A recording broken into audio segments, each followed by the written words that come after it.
Hello everybody. Today is December 4th, 2019. I'm coming to you makeup free in my old glasses because my most recent pair of glasses that I got earlier this year keep sliding off my face. So I'm actually using my old ones, which initially I thought they were about as good as my current ones. Well, my newer ones, but I realized that not so much. But that's okay too. Um, okay, I'm gonna set the camera up right here. It's like literally in front of my computer. And I'm going to talk. Not the best angle, but my partner's camera right here, which is a very good camera, has a dead battery. So I'm shooting this from my iPhone. Alrighty then. So let's catch up. I am the mother of a beautiful, amazing, wonderful, blessed 13-month-old daughter. And, you know, I'm about to touch on something heavy. Before I was a parent, I was very judgmental about other parents in terms of their lifestyle choices, in terms of how they raise their children.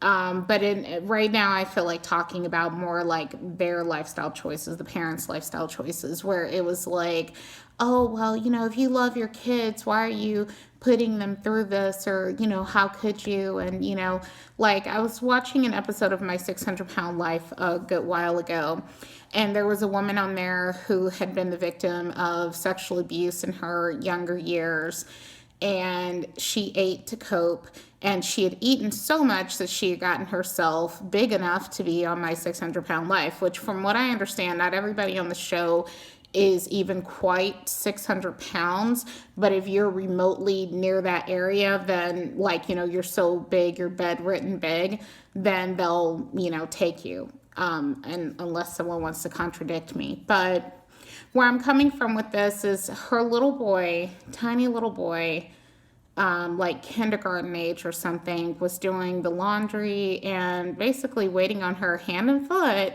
because of her choices to remain obese. And, granted, my situation is not quite as bad as that. And I don't want to be one of those people that exaggerates my situation to be worse than it is. I think that's maybe a little bit better. I'll move over. I don't want to be one of those people that kind of exaggerates my situation to be worse than it is. There's this book I absolutely love by Andy Mitchell. I think that's her name, that she did that, where she was 268 pounds, which I would murder to be 268 pounds.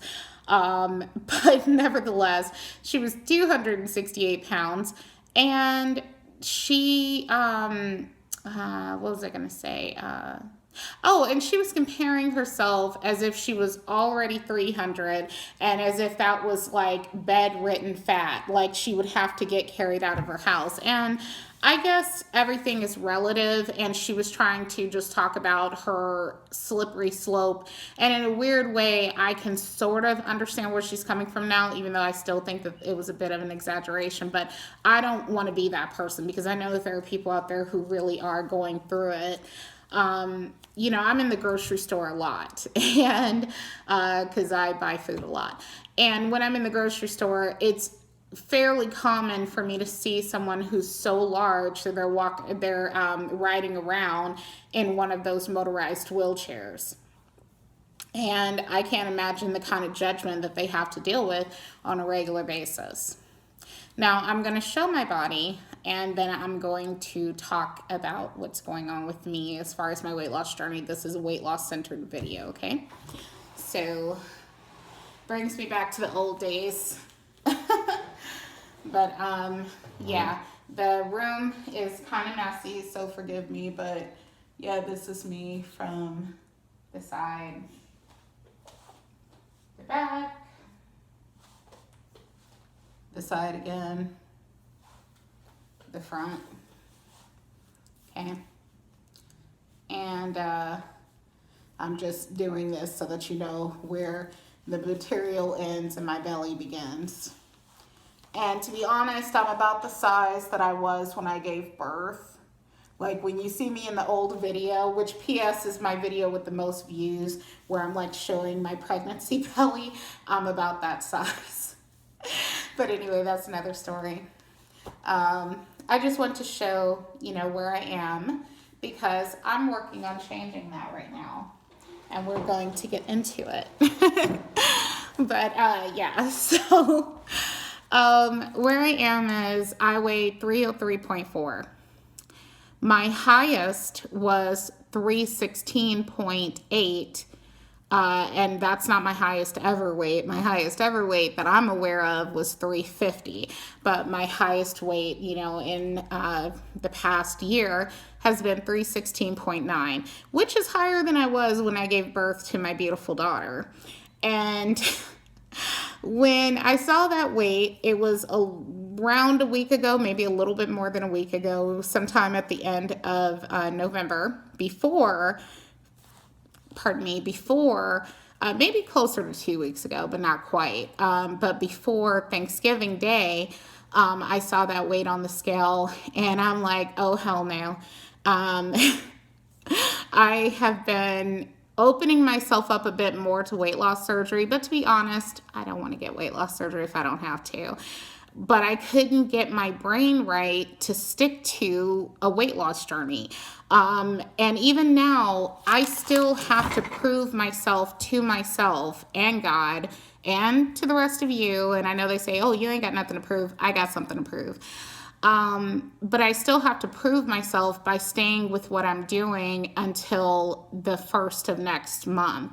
And even then, and I am going to allow myself to eat on Christmas Day. That I will. But as soon as Christmas is over and the day before Christmas, I'd rather, stick to plan. And I'm going to get into what I'm doing and everything in a moment. But I was going to say, though, that I have to do that for me, where I stay on plan for a few weeks, or else I'm going to I'm just going to think, oh, I'm a total loser that can't do this. And, what's wrong with me? And I don't know how to explain it, but my hardest thing has been consistency. And so it means the world to me. It will mean the world to me to be 2 weeks down, 3 weeks down, 4 weeks down, 5 weeks down, and then months down into this plan, to be doing this plan consistently for months on end. Even if it's fairly modest weight loss, like let's say I stick to the plan for the next year and I lose, maybe 50 pounds. Remember, I'm starting at over 300 and I lose maybe 50. I would be over the moon still. There's going to be a part of me, maybe there on one end, there's going to be a part of me like, damn, how come I didn't lose more weight? But there's going to be another part of me, I hope, that will retain the memories of the past year of between 2018, 2019 of doing nothing but gaining weight just about. I hope that makes sense. But, and will appreciate that I'm finally losing, even if I'm not thin by then, or remotely thin, But as far as what I'm doing, I am following a low carb eating plan.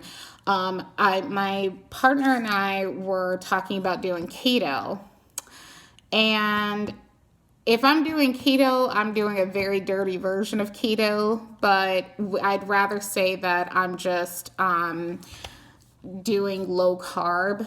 I would say that it's fair to say I'm definitely under 100 carbs a day. Net carbs, by the way, let's specify net carbs. Net carbs, okay, let's say you're eating a piece of candy. I wish I had brought something out with me that I can compare it to, but you've got a candy bar, and the candy bar has 36 carbs overall. That's including fiber, that's including sugar alcohols. It'll say 36 carbs. However, the net carbs would be once you deduct sugar alcohols and fiber. So if the sugar alcohols are 20, then that 36, I believe I just said, would become 16. From there, let's say the carbs are 3, then that 16 would become 13. okay? Sorry, I'm testing my elementary math skills, but you understand what I'm saying. So net carbs are the ones that we're really counting. We're not counting fiber. With a low carb diet, vegetables, because they're not sugar based, vegetables are highly welcomed except for starchy ones. With those, you have to be more careful. By the way, I'm still breastfeeding and I'm hoping that it doesn't make my milk go away, but time will tell. And I actually think at this stage in the game that the weight loss is more important, but I'm also not going to purposefully sabotage my milk. So, because I do appreciate my breastfeeding relationship with my daughter and the fact that she's getting the healthiest thing I can give her, which is breast milk, even healthier than food is breast milk, but that's a whole nother thing. But I like for a long time, I kind of let that control me too when it came to getting on a weight loss plan, because everything I was reading was like, oh, well, if you're nursing, then don't go on a diet because, you'll affect your milk supply. And for some people, that's good advice. You'll have a woman who's only a little bit overweight. I mean, she's not grotesquely overweight. Like, no shade to myself, but I would put myself in the grotesquely overweight category because I don't want to say grotesquely. That's not a good word, but I'll just say I'm morbidly obese, okay? I don't know what my BMI is. I can find out, but I know it's high. I'm 5'6" and I'm 303.4, so you guys can look it up yourself if you care to, but I know that I'm morbidly obese, and so right now, it's more of a risk to my health to not diet than to diet, whereas like some women, they just want to do it purely for vanity. And there's some vanity in it on my part. I'd be lying if I said there wasn't. There is, but it's not entirely vanity, if that makes any sense. Anyway, I appreciate you guys watching. Sorry if I rambled a lot. I just had a lot on my mind. And I actually want to do another video where I talk about some of my favorite foods since I've been doing low carb, and I give honest reviews on them. So stay tuned. Take care. Bye.